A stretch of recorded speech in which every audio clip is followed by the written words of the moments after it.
தேவ சித்தத்தை புரிந்து கொள்வது, தேவ சித்தம் செய்வது. In English I want to read, fulfilling God's will is the best reason for the world to obey God. கவனிங்கள், உலகம் கீழ்ப்படிய வேண்டுமா? நீ கீழ்ப்படி. உலகம் கீழ்ப்படிய வேண்டுமா? நீ கீழ்ப்படி. மகன் கீழ்ப்படினுமா? நீ கீழ்ப்படி. உன் மனைவி கீழ்ப்படினுமா? முதல்ல நீ கீழ்ப்படி. கவனிங்க, எனக்கே சொல்கிறேன், என் விசுவாசி கீழ்ப்படினுமா? நான் கீழ்ப்படி. த பெஸ்ட் பிளெஸிங், இந்த உலகத்திலேயே மிகப்பெரிய ஆசீர்வாதம் ஆண்டுடைய வார்த்தை கீழ்ப்படிவுதான். இதை விட பெரிய உலகத்தில் ஒன்றுமே கிடையாது. யோசித்து பாருங்க, அவருக்கு ஆளா இல்லை. அவர் சொன்னார், நான் வேண்டிக் கொண்டால் அவர் 1000க்கும் அதிகமான தூதர்களை அனுப்புவார். He can do a miracle with no minutes. இன்னைக்கு கூட அவனை நினைச்சாருன்னா வானத்தில் இயேசுவை மெய்யானதை எழுத முடியுமா? முடியாதா?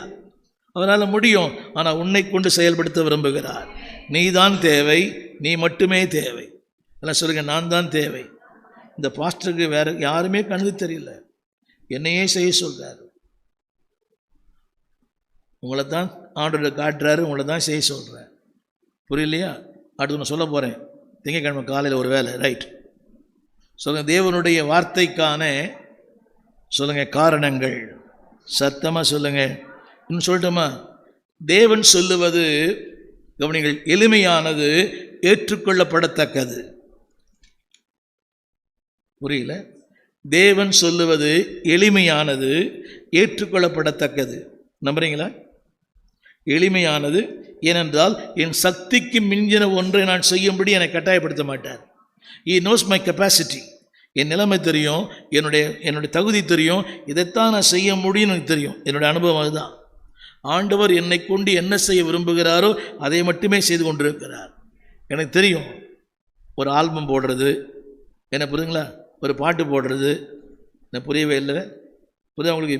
எனக்கு ஒரு பெரிய பெரிய கூட நடத்துதல் என்னுடைய அழைப்பு அல்ல. I know what I can do. அதே போல் எனக்கே அது தெரியும் என்றால் படைத்தவர் தெரியாதா? உங்களால் என்ன முடியும்னு தெரியுமா அவருக்கு? அதைத்தான் சொல்கிறார். சத்தமாக சொல்லுங்கள், புரியுதா? உங்களால் என்ன முடியும் எனக்கு தெரியும். புரியவே மாட்டாது. ஒரு அழகான வார்த்தை. அதாவது கவனிங்க, தேவனுடைய காரியங்கள் எளிமையானது, ஏற்றுக்கொள்ளப்படத்தக்கது, பூரணமானது.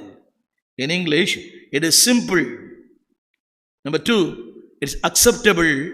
Number 3, it is perfect. தெளிவாக போட்டிருக்கிறாங்க.